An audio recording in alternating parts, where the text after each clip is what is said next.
Thank you very much, and thank you, Ruth, for those kind words. And thank you for 39 and a half years now of much love and encouragement. What a great crowd.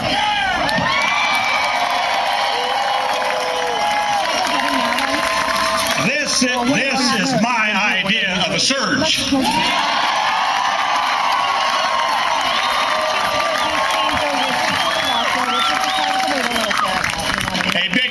To all the volunteers, to all the folks who work so hard to prepare and serve our food. I especially want to thank Don Ruby, our Warren County Chair, and all of the Warren County Democrats for all they've done. I want to especially also thank Sheriff Jim Lee and the entire Sheriff's Department of Warren County for helping us all here today. Let's thank them all.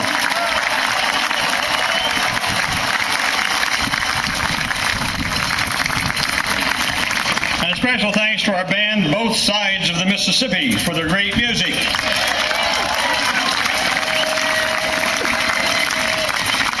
I'm glad you're on our side of the Mississippi this afternoon. Well, I want to welcome you all to the 30th Annual Harkin Steak Fry. I just got the numbers. The previous high that we had here was in 1996, and that was 11,000.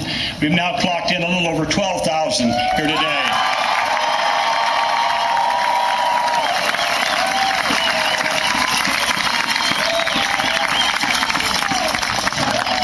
So this is my idea of a great Sunday. We're surrounded by the faithful. We're here in the pulpit, and we're ready to do some preaching to the choir. And I say to all my friends up here on the stage, you couldn't ask for a better choir than all of my fellow Iowans who are out here today.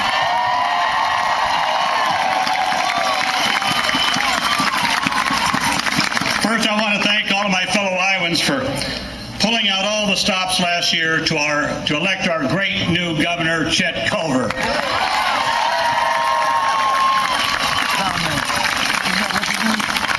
And I thank you for giving him a great team.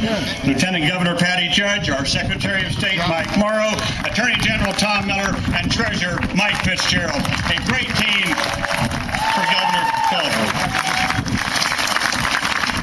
I thank you all, my friends, for making it possible for Governor Culver to get things done by electing a Democratic majority in the Iowa legislature.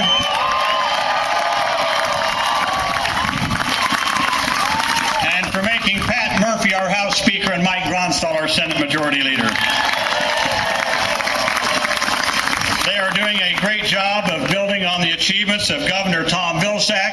He and our former First Lady Christie are here. I don't know where, I lost contact, but wherever. Governor Tom Vilsack, thank you for all of your great years of leadership for Iowa. Right here, Tom Vilsack.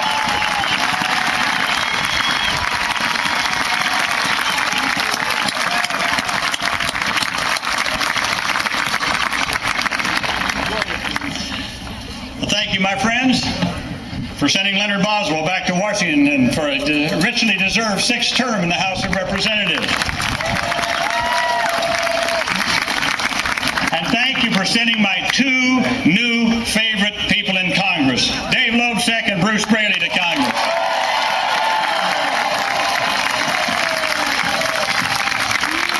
And next year, let's make it a clean sweep. Two more Democrats in the Congress from the state of Iowa.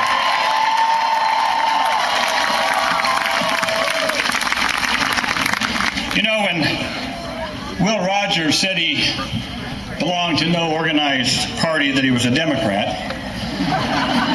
he obviously had not met the Iowa Democratic Party. My friends, we are organized, we're mobilized, we're energized, and in words that even George Bush can understand, we are ready to kick some elephant.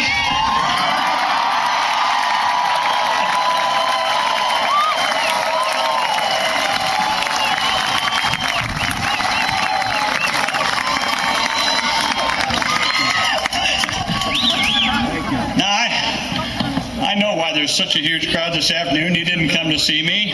You came here to see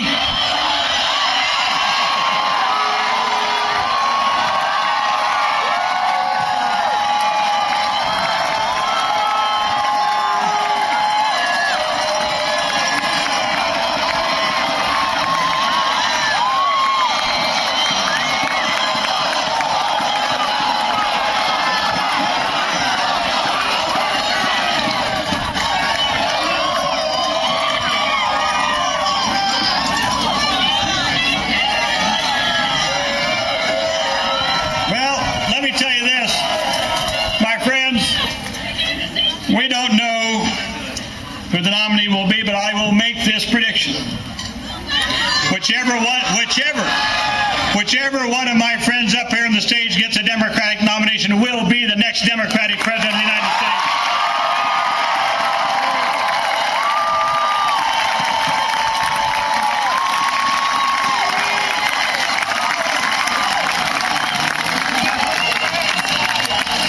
You can sense it. You can feel it. The American people are desperate for a new direction. The Republicans are in disarray. Karl Rove is cut and run. The Bush team is abandoning the sinking ship. But I think the most important story is that sensible, responsible, moderate Republicans realize that the Bush, Cheney, Rumsfeld, Rove, Gonzales Republican Party is not a party they can be proud of. It's not the party of Abraham Lincoln or Dwight Eisenhower or Ronald Reagan. And those sensible, responsible Republicans are joining us in saying one thing loud and clear to Bush: the war in Iraq was a mistake and it's time to get out of Iraq.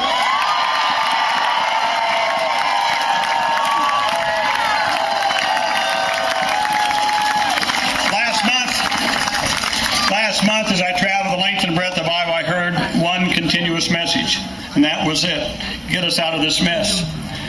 Well, I got to be honest with you. All of us, every single one of us on this stage, are fighting to end Bush's miserable, misbegotten war. We're getting closer. We're getting closer to having the votes we need. But I will say this to you: there is one surefire way to end the war in Iraq and bring our troops home, and that's to elect a Democratic president in 2008.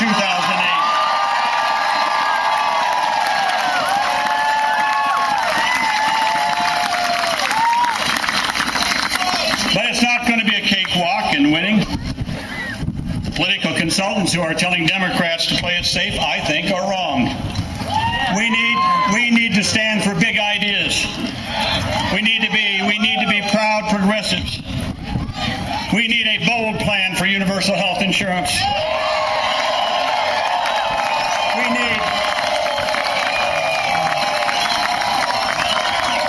We need a bold plan for taking on global warming.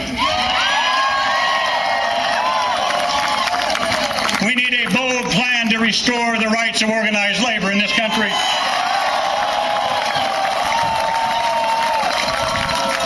We need a bold plan for renewable energy and lifting up rural America.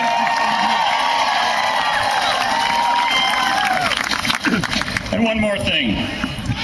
No question that we face a real threat from terrorists who want to hit America again, and you can count on it. Republicans are going to keep doing what Bush and Cheney have done for the last 3 elections. They're going to play the fear card. They're going to try to scare the dickens out of people. They're going to say to the American people, give up your constitutional rights. They're going to say if we leave Iraq, the terrorists will be here. They're going to say don't tie our hands in Guantanamo in using torture. Well, we Democrats have to stand up for a better way.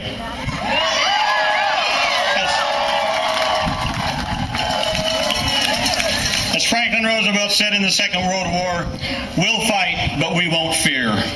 We will not torture, and we will not stoop to the level of our enemies.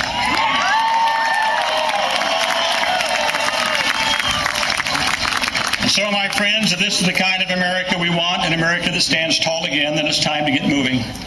It's time to get our friends and neighbors registered to vote. It's time for each and every